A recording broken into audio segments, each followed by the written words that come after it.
Hello আমার প্রিয় শিক্ষার্থীরা, আজকে আমি তোমাদের সঙ্গে একটি অত্যন্ত গুরুত্বপূর্ণ একটি প্রবন্ধ রচনা তোমাদের সামনে উপস্থাপন করছি। তোমরা রচনাটি দেখে নাও এবং শুনে নাও।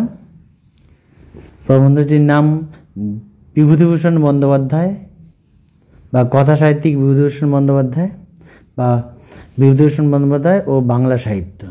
বিভিন্নভাবে ঘুরিয়ে ফিরে আসতে পারে।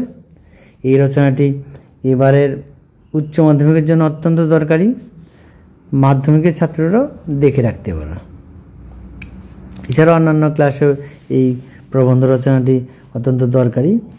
এই দরকারের জন্যই আমি তোমাদের সামনে এই রচনাটি তুলে ধরলাম। তাহলে এবার শুনে নাও।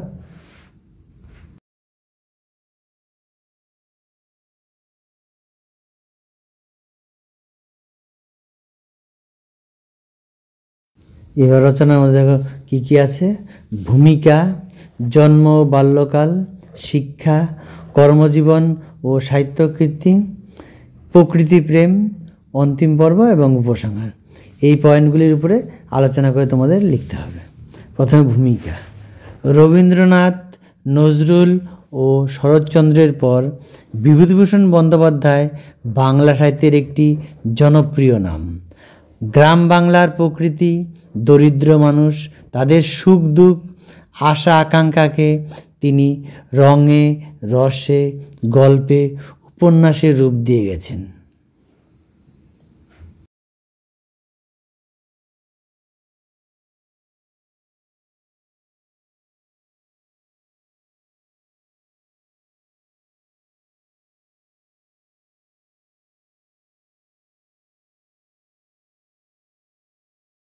এবার পরের পয়েন্ট, জন্ম ও বাল্যকাল।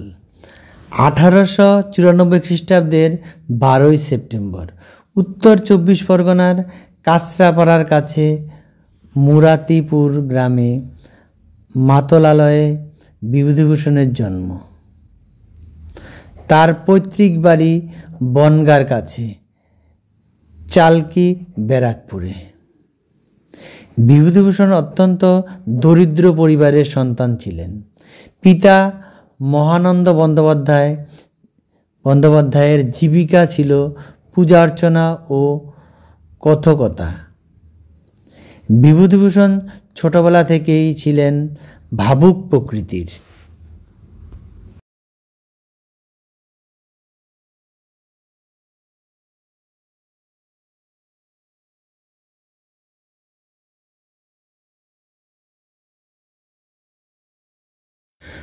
পরের পয়েন্ট, শিক্ষা। ব্যারাকপুরে গ্রামের পাঠশালায় বিভূতিভূষণের প্রাথমিক শিক্ষা শুরু হয়। পরে তিনি বনগ্রাম উচ্চ ইংরেজি বিদ্যালয়ে শিক্ষা লাভ করেন।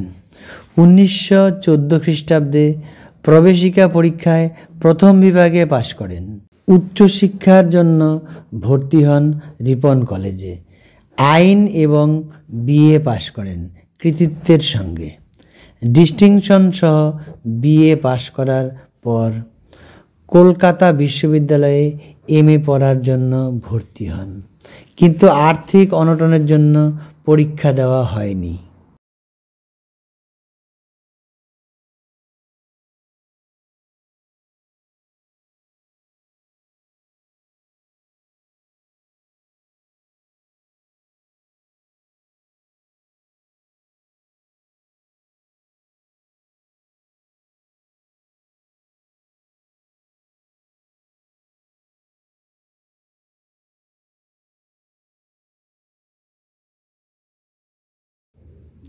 কর্মজীবন ও সাহিত্যকীর্তি।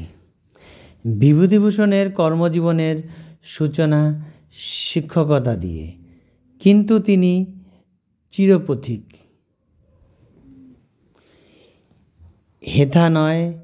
হেথা নয় অন্য কোথা, অন্য কোনোখানে, এই আহ্বান তিনি শুনতে পান। বিহারের অরণ্য প্রকৃতি তাকে হাতছানি দিয়ে ডাকে। ভাগলপুরের পূর্ণিয়া জেলার জঙ্গলমহলের তদারকির জন্য ম্যানেজারের দায়িত্ব গ্রহণ করেন। এখানে তিনি বিশ্বখ্যাত পথের পাঁচালী উপন্যাসটি রচনা করেন?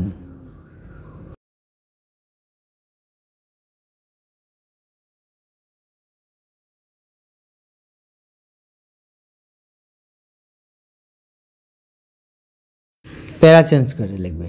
তার উল্লেখযোগ্য কয়েকটি উপন্যাস হলো আরণ্যক, দৃষ্টিপ্রদীপ, ইছামতি প্রভৃতি। তার অসামান্য কয়েকটি ছোট গল্প হলো যাত্রাদল, মৌরি ফুল, মেঘমল্লার, জলপত্র প্রভৃতি। শিশু সাহিত্যেও তার অগাধ দক্ষতা ছিল। চাঁদের পাহাড়, হীরামানিক, জলে কিংবা অরণ্য মর্মর প্রভৃতি তার অন্যতম শিশু সাহিত্য।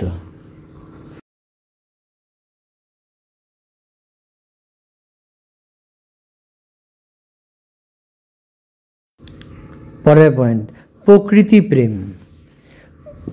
প্রকৃতি বিভূতিভূষণের কাছে অপরিহার্য অঙ্গরূপেই অঙ্গীকৃত। আরণ্যক উপন্যাসে প্রকৃতি মুখ্য, মানুষ এখানে গৌণ। প্রকৃতির সঙ্গে মানব মনের এই অন্তরঙ্গতা বাংলা উপন্যাসে বিরল। বিভূতিভূষণের উপন্যাসে জীবনের দ্বন্দ্ব যন্ত্রণা অপেক্ষা অরণ্যভূমি বেশি প্রাধান্য পেয়েছে। তাই তিনি কালোত্তীর্ণ স্রষ্টাদের মধ্যে স্থান পেয়েছেন। শুধু প্রকৃতি প্রেমিক হিসেবে নয়, কিশোর প্রেমের রূপকার হিসেবে তিনি আজও স্মরণীয়।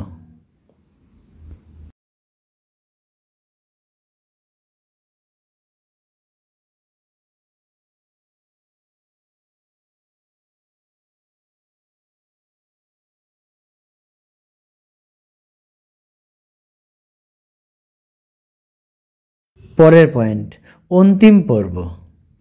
বিহারের শালপিয়ালের বন তাকে মাঝে মাঝেই আকর্ষণ করত। তাই ঘাটশিলায় একটি বাসগৃহ ও তিনি কিনেছিলেন। 1950 খ্রিস্টাব্দের 15ই সেপ্টেম্বর সপরিবারে পূজার ছুটি কাটাতে তিনি গেলেন ঘাটশিলাতে। সেখানেই 1950 খ্রিস্টাব্দের 1 নভেম্বর মাত্র 56 বছর বয়সে পথিক কবি বিভূতিভূষণ মাটির মায়া ত্যাগ করে পাড়ি দিলেন অমৃতধামে।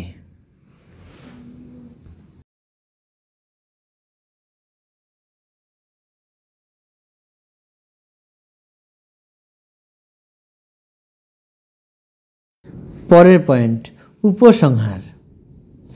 বিভূতিভূষণ চলে গেছেন অনেক দিন আগেই, কিন্তু আজও তার জনপ্রিয়তা অম্লান। শুধু তাই নয়, তার জনপ্রিয়তা ক্রমবর্ধমান। তার লেখায় পরিশুদ্ধ বিবেকের প্রকাশ। পথের পাঁচালী তার অমর সৃষ্টি।